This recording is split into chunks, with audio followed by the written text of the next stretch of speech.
So this from Keenan to open up the show.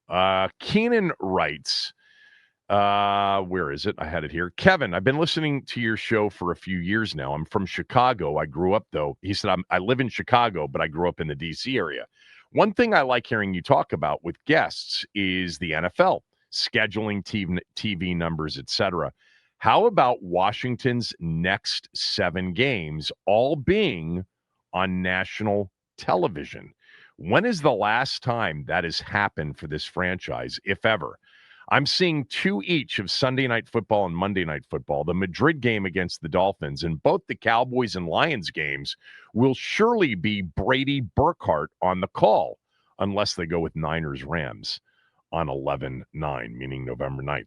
Either way, just think it's really cool to see and speaks to how differently this team is thought of nationally in just a couple of years. Yeah, I'll add to that the most watched game on Sunday afternoon was the Chargers-Washington game. Thank you, Jayden Daniels, for being back in the lineup, and because it was not a necessarily competitive game once we got to the fourth quarter. Yeah, look at Washington, what we have. I mean, this is something we discussed when the schedule came out. But this run here over the next, it really started on Sunday because that game at 4:25 was the primary, not a national TV game, but the significant majority of the nation was watching that game because that was the Fox, game of the week with its number one team, Burkhardt and Brady. So if you count that one, now we go Monday Night Football. Just so everybody knows, there are going to be 2 Monday night games going on simultaneously. Buffalo, Atlanta starts at 7:15. Chicago, Washington at 8:15. But Chicago, Washington will be the Joe Buck, Troy Aikman top team. So you go Monday night this week. Then, and I said this, I think, on Monday, the Dallas game is shaping up to be a pretty big Washington-Dallas game. It's not like we've had a lot of them to get excited about. Like we used to for those of us of a certain age. I mean, both games were tended to be must watch, but that's not been the case really for the last 25 years, I guess. But the Cowboys play the Panthers this week to try to get to a game above 500 at 3-2-1. And then Washington has the Bears to get to 4-2. That could be a huge game. Let me just quickly digress because we didn't mention one of the NFL games this weekend. Do you know that Rico Dowdle rushed for 206 yards on Sunday for the Panthers in their win over the Dolphins, Max? I do. I did get that notification when it happened because that wasn't a game I was particularly paying much attention to.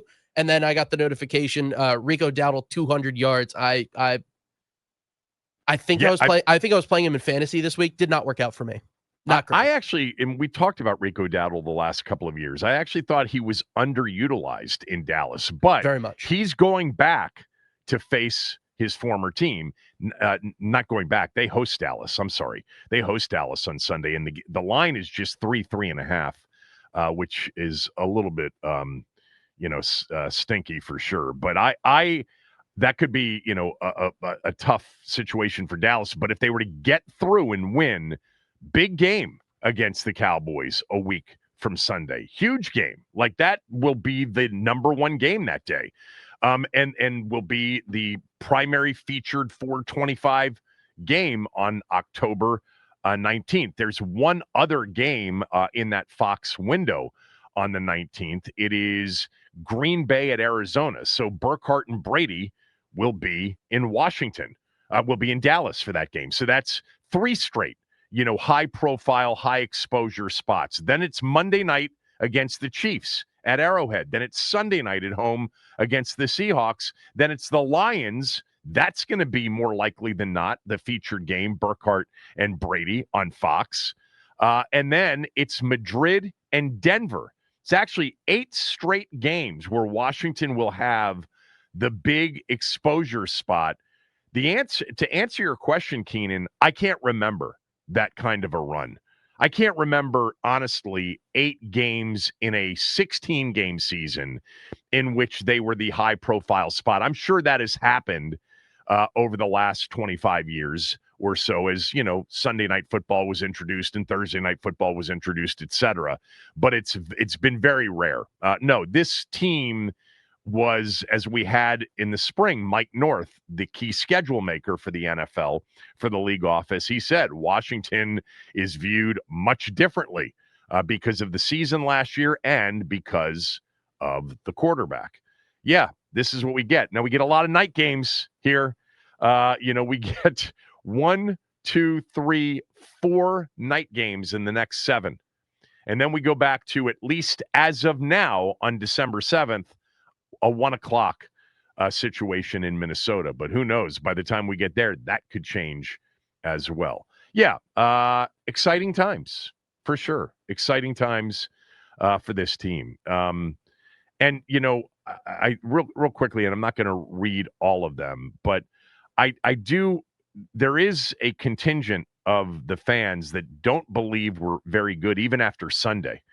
And I get the idea that, hey, you've beaten 3 teams that were reeling when you played them, and you've lost to 2 of the better teams that you've played. And I don't know what Atlanta is, honestly.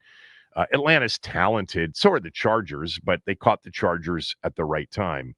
And this idea that 3-2 is somehow indicative of they're going to just go back and forth between 500 and a game over 500, and it's going to end up 8-9 or 9-8. We have no idea. No idea at this point. I would say this: if they've weathered the worst of the injury bug storm and they've come out of it 3-2, I think you should be very optimistic. You can't predict injuries, clearly can't predict them, but you should be optimistic about what the rest of the season has in store. They still have a very good chance, if the quarterback remains upright and healthy, of being a very good offensive football team. They are the number 1 rush offense in the NFL right now through 5 games. We understand that the quarterback is a part of that, but Croskey-Merritt is a part of that as well. And that leads me to this next email that I want to read. It comes from Whip. Whip writes, if the critiques of Adam Peters' first draft are too early, Kev, why isn't it the same with Bill? It is the same with Bill. It's 100% the same with Bill. I mean, we can have early impressions. We can feel one way or another, as long as you just understand that typically it doesn't make sense to, look at a draft or look at, young acquisitions after a few games or after even one season and feel like you've got it figured out. It's just not the way it works. We've all learned that as NFL fans, even though we are quick and we rush to evaluate a draft class a quarter of the way into the season, like we did last year. Look, I'll be the first to admit, after that Cincinnati game last year, okay, I think they got number 2 overall right. Now, with a quarterback that played the way he did in that week 2 and then that week 3 game, and, versus zero coverage blitz, and he throws that touchdown pass to Terry McLaurin, yeah, we probably got ahead of ourselves, but it turned out to be somewhat prescient, right? Because he went on to have the greatest rookie season in the history of the league. But to be fair, it's even a bit early on him, because the number 1 concern, at least mine, but I think a lot of people's number 1 concern was, will his body hold up? Will he be a good decision maker to protect himself? Or are you going to watch seasons, many of them, in which he's not available enough during the regular season or the postseason? But yeah, no, it's too early on last year's class, and it's too early on this year's class. I mean, Sean Springs was on with us, and he was absolutely convinced that he had seen enough of Trey Amos in training camp. And I said, that's the position you've told me before, that it's really hard, that there's a learning curve. It's a difficult position to play. Young people very rarely. And he said, no, this guy's different.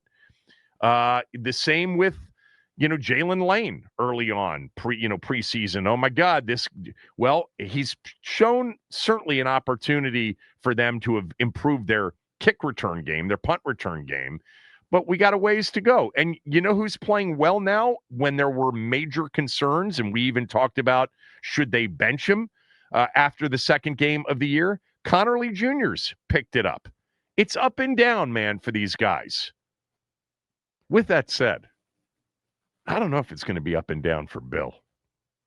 I don't feel the way about Bill in this moment that I felt about Jayden last year. And everything I just said is true.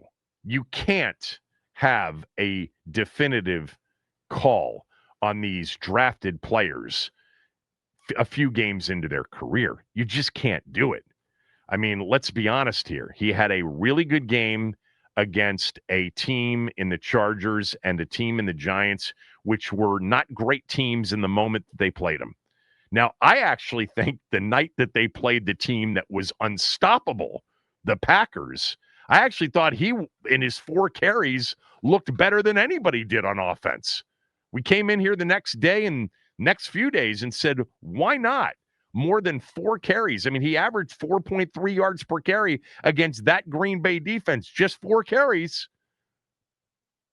There is something about him, though, and I will say the position in general, that if you're going to go out on a limb early on a player, this position over many, many years is the position in which young players can play and be great right away.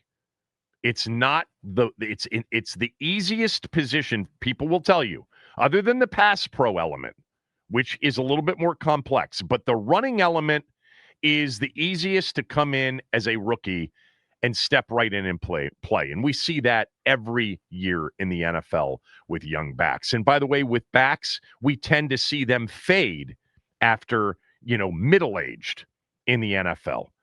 After 26, 27, more times than not, their best years when they get to 28 are behind them, unless they're certain kind of backs.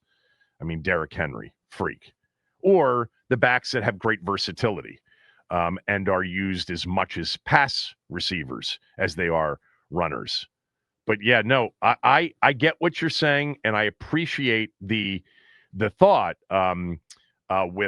because I do think the critiques of Adam Peters' drafts are way too early.